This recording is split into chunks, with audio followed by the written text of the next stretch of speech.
Al-Fatihah.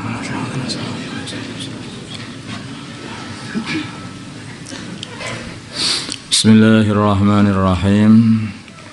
Bagaimanakah hukum mengkonsumsi daging serigala? Maksudnya gitu ya? Jawab, hukum mengkonsumsi daging serigala adalah haram, adapun hewannya dihukumi suci. Jadi serigala itu digolongkan kayak kucing begitu. Bukan seperti anjing, tapi seperti kucing. Haram tapi bukan najis, apa itu hewannya. Serigala ini hewannya agak besar. Ada yang mirip serigala tapi agak kecil sedikit, namanya rubah. Serigala ini dalam bahasa Arab namanya sa'lab, sedangkan rubah itu apa? Sa'lab itu yang rubah, sedangkan serigala yang dhi'b. Dhi'b itu serigala yang gede, yang agak gede. Sedangkan rubah yang kecil itu, atau dalam bahasa Inggrisnya fox ya, itu malah halal, kayak kambing gitu. Di antara binatang yang menggigit tetapi halal, di antara lagi ya dobo, itu yang hiena itu halal itu, tapi di sini nggak ada. Masalah mencabut jenggot ini nggak tahu kok ada pertanyaan makan serigala, memangnya pengen ada yang mau makan. Ini mana? Hukum saya. Jadi kalau kamu ngingu serigala itu ya tidak seperti anjing itu, nanti bisa dibelai-belai apa gitu berarti. Tapi saya kira itu binatang ya itu buas, jadi mungkin liar juga. Wallahu a'lam. Masalah mencabut jenggot. Di hari ini ada orang-orang yang tidak mau tua, terutama yang merasa muda itu jenggot-jenggotnya dicabuti, terus dicukur, cabut, cukur, cabut. Ya, orang seperti ini kelihatannya banyak tertipu. Tahu-tahu sudah batuk-batuk, sakit-sakit. Loh, kenapa batuk-batuk sakit? Aku masih muda loh. Kamu sudah 60 tahun lah. Sudah 70 tahun. Aku belum punya jenggot. Jenggotnya sudah kamu cabuti, ya kamu nggak merasa tua, akhirnya nggak ada kesiapan. Jenggot itu kebanggaan laki-laki. Laki-laki itu berjenggot, perempuan tidak berjenggot. Jadi tambah gagah. Tapi sekarang itu ketika orang-orang Islam sama banyak yang berjenggot, orang-orang kafir sama berjenggot juga, ikut-ikutan juga. Ternyata umat Islam selalu jadi inspirasinya orang-orang kafir itu. Orang Islam jenggot, pengen jenggotan. Coba lihat itu, jenggot-jenggot, mana-mana jenggot. Makanya orang Islam itu yang bangga diri, jangan malah ikut orang kafir. Mereka itu melihat kita kok. Agar terlihat lebih muda lagi, banyak anak-anak muda atau bahkan orang yang sudah dewasa, bahkan tua pun, mereka mencabut jenggotnya biar tampak muda. Bagaimana hukum mencabut jenggot? Jawabnya adalah khilaf. Menurut nasnya Imam Syafi'i, hukumnya adalah haram. Mencabut dan mencukur ya. Saya kira mencukur ini adalah haram. Tapi menurut Ashabul Syafi'i, hukumnya adalah makruh. Jadi nggak ada yang mengatakan mubah.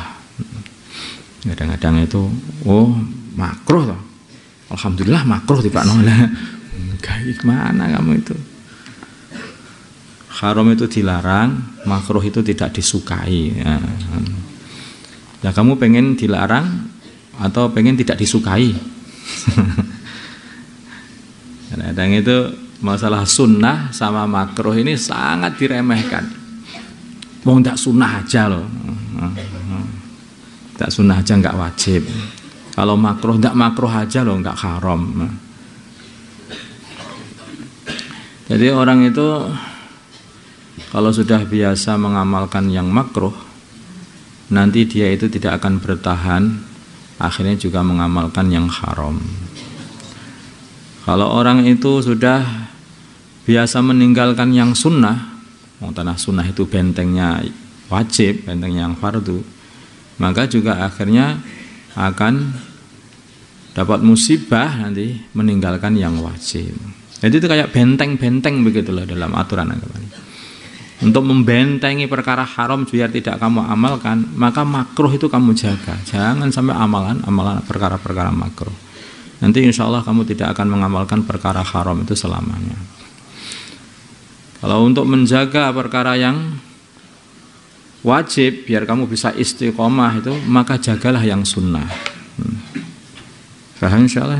Nah, ini perkara penting ini. Masalah mengucapkan selamat Natal.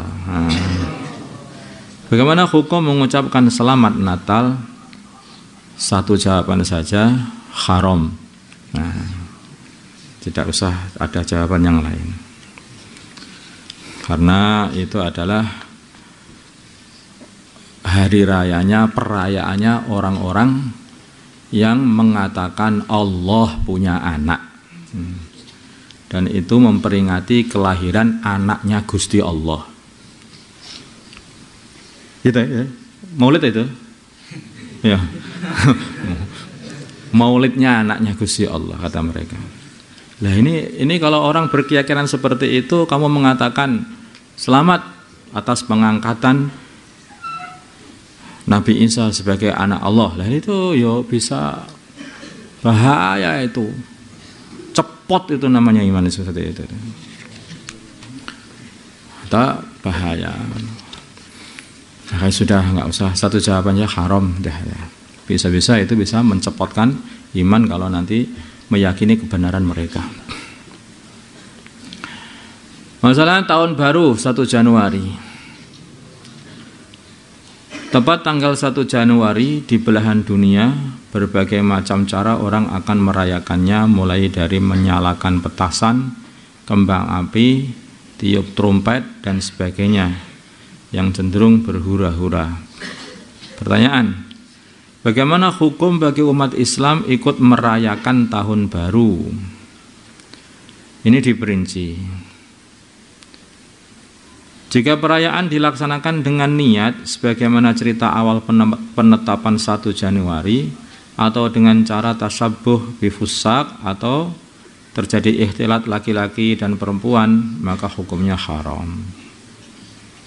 Karena ceritanya itu penetapan 1 Januari itu ditetapkan untuk mengagungkan dewa yang disembah orang-orang Yunani dulu itu, dewa Janus. Seperti itu.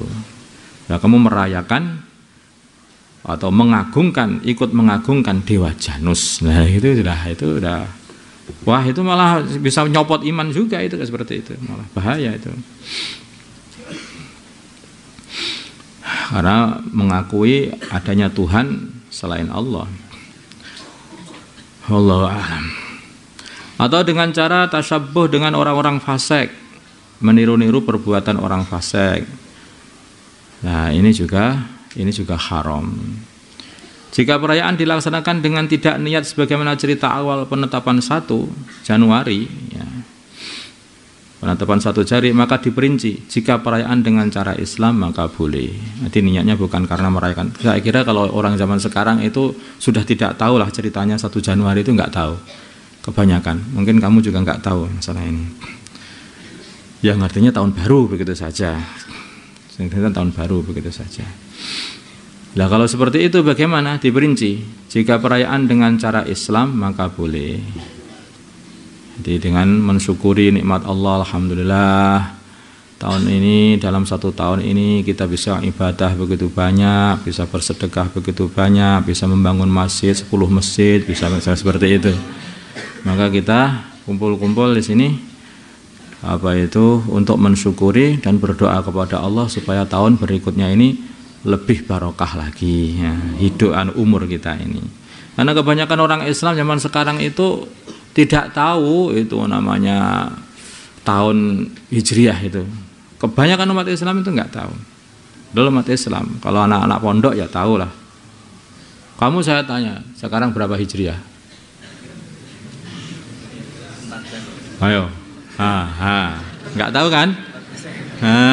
Saya saja masih baca lagi ini. 1442 Hijriah. Itu perlu nyontek ternyata. Jadi karena yang kita tahu kalau tahun berapa ini? 2020, 2021. Nah itu sudah paham, semuanya paham. Anak kecil pun paham.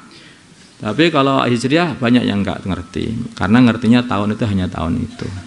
Makanya banyak syukurannya orang-orang Islam pada waktu itu banyak juga yang dibuat ketika akhir tahun baru ini dan dimulai dari awal tahun baru juga. Kalau itu maksudnya seperti itu untuk mensyukuri nikmat Allah atau untuk berdoa ya boleh aja, nggak masalah. Tapi jika perayaan dengan cara yang tidak sesuai syariat Islam maka tidak boleh seperti niru-niru cara perayaannya orang-orang fasik. Tuh ya dengan apalah Pak, dengan niup trompet kah atau dengan apa trompet itu biasanya orang-orang yang nggak bener yang niup. Iya, saya nggak ngerti itu bener apa enggak. Sesama tidak bener akan tahu sendiri insyaallah. Bagaimana hukum mengucapkan selamat tahun baru? Sekarang hukum mengucapkan selamat tahun baru. Jawab diperinci. Jika ucapan tersebut dianggap sebagai perayaan hari rayanya Nasrani atau sebagai peringatan dewa Janus maka haram. Jika ucapan tersebut hanya untuk sekedar sebagai ganti tahun saja, maka tidak berdosa. 5. Masalah hadiah Natal. Bagaimana hukum menerima hadiah Natal? Diperinci. Jika menerimanya karena mengikuti orang kafir dari segi kekafirannya, artinya mengikuti kafirnya orang-orang kafir, maka mereka juga akan orang yang berbuat ini juga kufur, ikut jadi kafir, lepas imannya.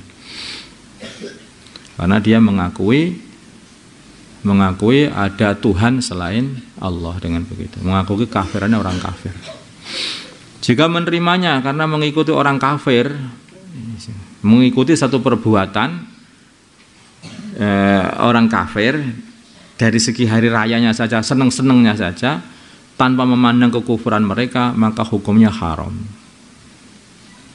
Mengikuti perayaannya mereka, tapi tidak niat untuk mengagungkan atau mengikuti kekafiran, kesyirikan mereka, seperti